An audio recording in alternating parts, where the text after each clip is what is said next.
مش قادر أنسى ماضيها. ده إذا كان خلاص بقى ماضي، مش لسه حاضر. صحيح هي اللي اعترفت لي وقالت لي إنها ندمانة، لكن أنا الشك هيموتني. أهلا وسهلا بحضراتكم في حلقة جديدة من أسرار شخصية، وموضوع حلقة النهاردة مش قادر أنسى ماضيها. مع إن الحلقة اسمها كده، بس أنا كلمة ماضي دي عايزة أوضحها شوية. إحنا جرى العرف عندنا إن الماضي ده إنها عندها حاجة في حياتها تخشى حد يعرفها، تسيء لولادها في المستقبل. كانت بتشتغل شغلانة بطالة، كانت منفتحة زيادة عن اللزوم.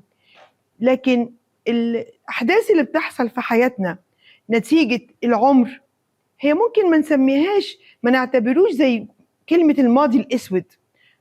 نعتبر إن أحداث مرت في حياتنا. في أحداث هتعدي وأحداث ما بتعديش.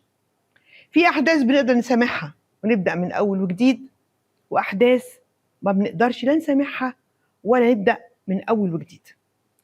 تعالوا كده بينا نشوف أول حكاياتنا إيه النهاردة. أنا متجوز وعندي بنت. مراتي كانت مخطوبة لواحد قبلي، حصل بينهم شوية تجاوزات كده، واللي حكرته هو كان مسجلها فيديو بموبايله. وبعد شوية مشاكل مع الأهل سابوا بعض وهو سافر. بعد كده أنا وهي اتعرفنا على بعض وحبيتها وخطبتها. ولما خطيبها الأولاني عرف، ابتدى يبعتلي الفيديوهات دي ويهدد بفضايح. طبعا كان مفروض أسيبها، خصوصا وإن هي اللي طلبت كده، لكن أنا وقفت جنبها لحد ما الموضوع ما عدى. فترة الخطوبة حسستني قد إيه هي إنسانة طيبة وساذجة، وقلت لها أنا هكمل معاكي المشوار وهتجوزك. بس المشاهد اللي شفتها من آن لآخر بتطاردني في أحلامي، وأنا الحقيقة مش عارف أنا لسه محتفظ بالفيديوهات دي لغاية دلوقتي ليه. ساعات بحس إن أنا متضايق ومخنوق وعايز أهد الدنيا على دماغها. بتعصب عليها كتير جدا، وهي بصراحة غلبانة وبتتحمل.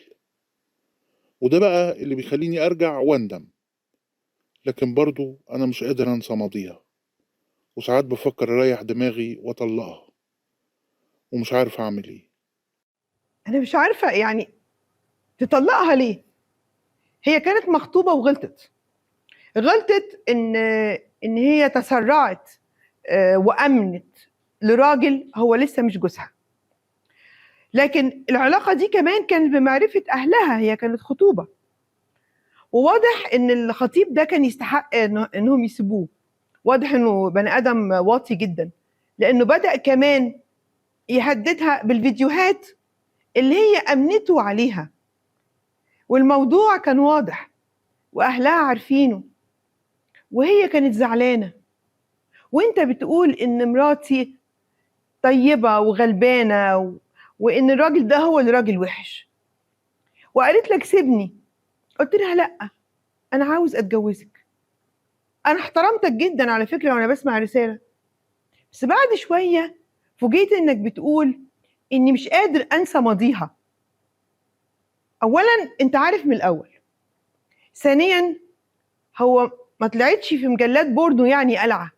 ده الست كانت مخطوبة لحد وتصرفت ب... بسذاجة، بغباء، بأي حاجة يعني، وغلطت. وأهلها عارفين وانت عارف وسامحت. ومحتفظ بالفيديوهات معاك ليه؟ عشان تضايق نفسك؟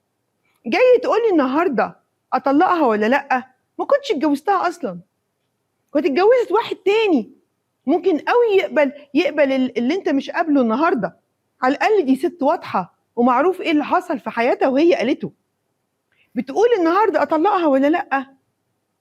هو لو ده تفكيرك الحقيقه يبقى الله يكون في عونها. هي غلطت ودفعت الثمن، بس مش هتعيش عمرها كله تدفع ثمن بني ادم شكاك على حاجه وافق عليها ومش من حقه يشك. انا ده رايي. معانا رساله صوتيه. أنا زوجتي توفت وهي بتولد بنتي، وهنا بدأت مشكلتي. صديقتها كانت مهتمة بيا وببنتي جدا، وكانت معانا على طول. وبعد شهرين من وفاة زوجتي قررت أتجوزها، وفي ليلة الدخلة اكتشفت كارثة خلتني انهار. اعترفت لي إنها كانت مرتبطة بواحد، وإنهم كانوا متفقين على الجواز، وإنها حامل منه، بس هو توفى. أنا اتصدمت وكنت هطلقها لأنها ما قالتش من الأول، بس رجعت فكرت وقررت إن أسطر عليها، وحاولت ألتمس لها العذر وأتعامل معاها عادي، لكن ما بقتش بثق فيها، وفكرة إن ليها ماضي دي هتجنني. فكرت كتير أنفصل عنها، بس متردد عشان بنتي. قوليلي أعمل إيه؟ تعمل ايه في ايه؟ جحا اولى بلحم طوره يعني. هي حامل من واحد مش منك. الولد ده هيجي ولا البنت، انت مش ابوه.